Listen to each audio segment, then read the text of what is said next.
So with the launch of FPL just around the corner, everyone's trying to figure out who they're going to put in their team, so they're ready to make that team as quickly as possible as soon as launch date is upon us. But who were the best performing players from last season in goalkeeper, defence, midfield and up front? We're going to do goalkeepers today, coming up next.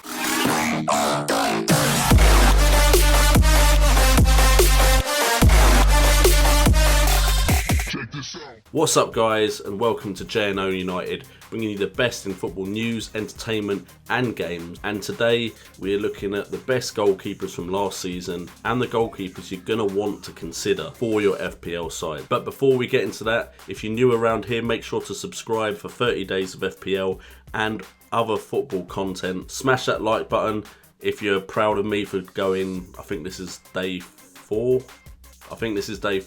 And make sure to hashtag and share the video 30 days of FPL along with the FPL hashtag. And also in the comments down below and on my Twitter at JNO United, leave your questions, and there will be episodes during this build up to FPL where I focus on viewer questions and answer them to the best of my ability. Now with all of the admin out of the way, let's get into the best goalkeepers from last season and which one of these goalkeepers is consistently good and you should consider putting in your side. Now when you're looking at goalkeepers, the main thing you have to look at is that side going to get clean sheets? You can have the best goalkeeper in the game, say you had David De Gea, but if Manchester United don't keep clean sheets, he can be making saves all over the place, he won't be getting the big points. Clean sheets is where the big points come in for goalkeepers.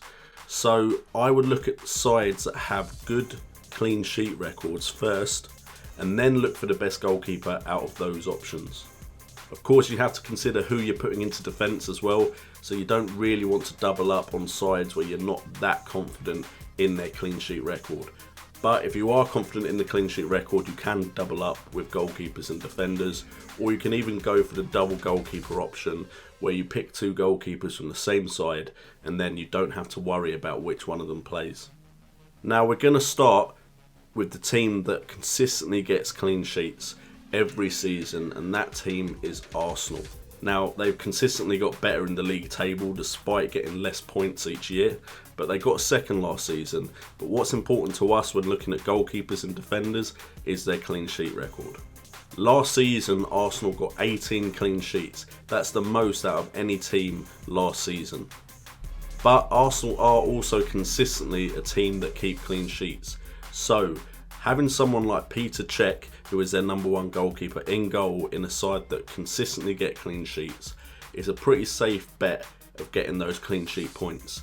However, you will be missing out, most likely, on the bonus points that goalkeepers get for saves made.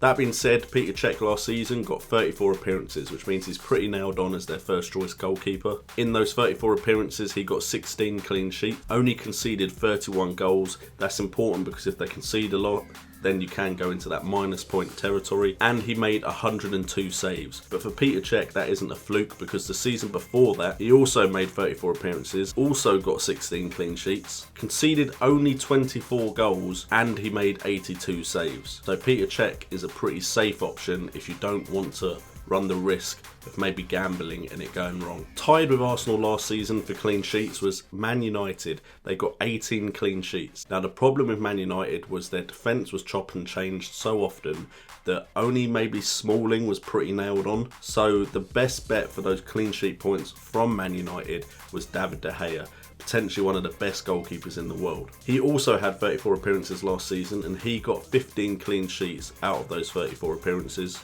He conceded only 33 goals and he made 83 saves. And if we look at his history, he generally gets over 10 clean sheets a season. He got 11 the season before last and then 12 the season before that. He got 37 appearances in both of those seasons as well. So if he doesn't move from Manchester United, David De Gea is definitely a nailed on choice. The general theme of Man United's defence is it's improved each season. David De Gea had to make 100 saves in the 2013-2014 season. That dropped to 94 the season before last, and then it dropped to 83. Just behind Arsenal and Manchester United was Manchester City with 16 clean sheets last season. Joe Hart is a pretty nailed on choice as their goalkeeper, But with Pep Guardiola coming in, there is rumours he is looking to get a keeper in to contend with Joe Hart for that number 1 spot. If he's nailed on though, Joe Hart generally gets a good amount of clean sheets in a season. He got 15 last season, it was 14 the season before that, and then it was 13. But the question with him is he nailed on? We'll have to wait and see in the summer transfer window to be sure of that. Now you're probably thinking, well, that's really obvious, JNO. You've named Manchester City, Man United and Arsenal as the teams that get the most clean sheets. We all know that because they're always near the top of the table. But that is the general consensus with goalkeepers. To get those clean sheets, you're going to need the teams with the good defence. There will be times of the year when there are goalkeepers that get good points, and we will cover that in a second. But last season, the team that you had to have a defender or a goalkeeper from was Leicester City.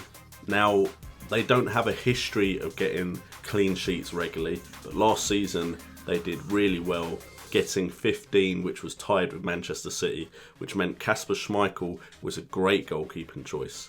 Now, I don't believe he was that cheap. I believe he was 5 million last season. I think Leicester's performances near the end of the season before kind of raised his price a little bit. But he had 38 appearances last season, which means he is nailed on to a T, although Leicester have bought Rene Adler, as far as I'm aware.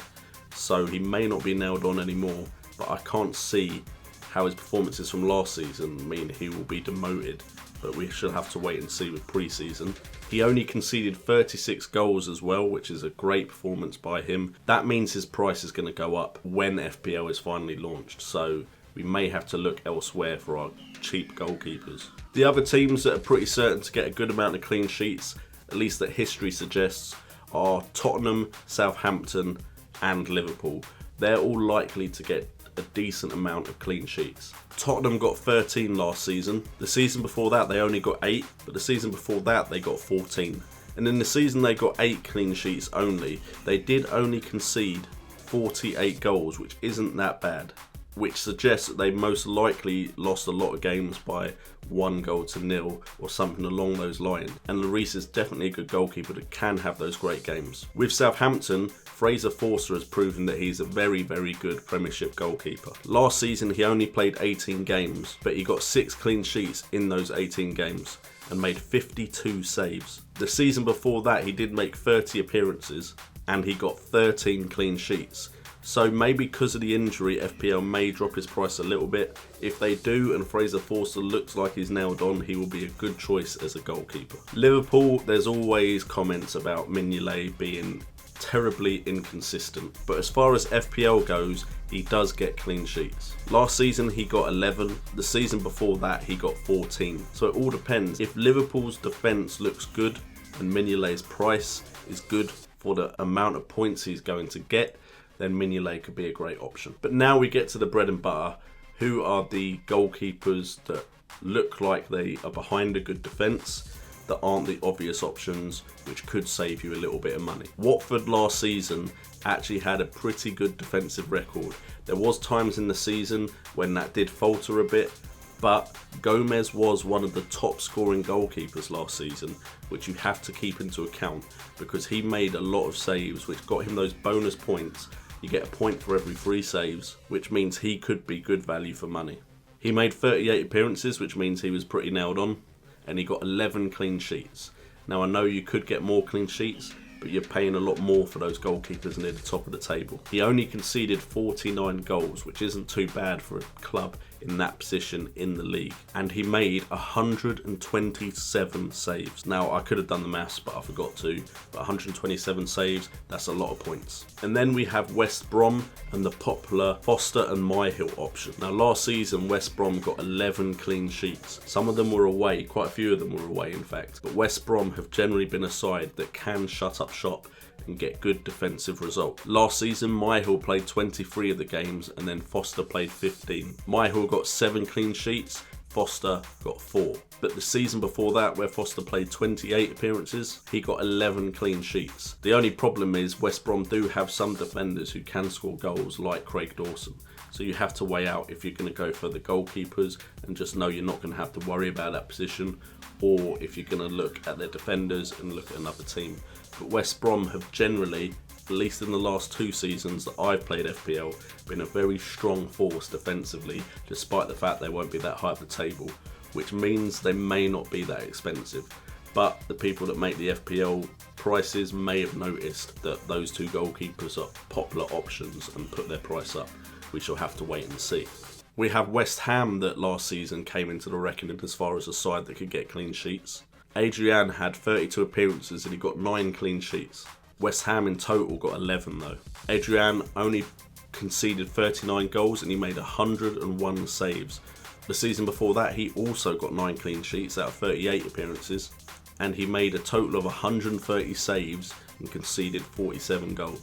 And finally, from a team that wasn't necessarily one of the top defensive teams of last season, but had a goalkeeper that got a lot of points for a certain period of time, I'm talking about Stoke and Jack Butland.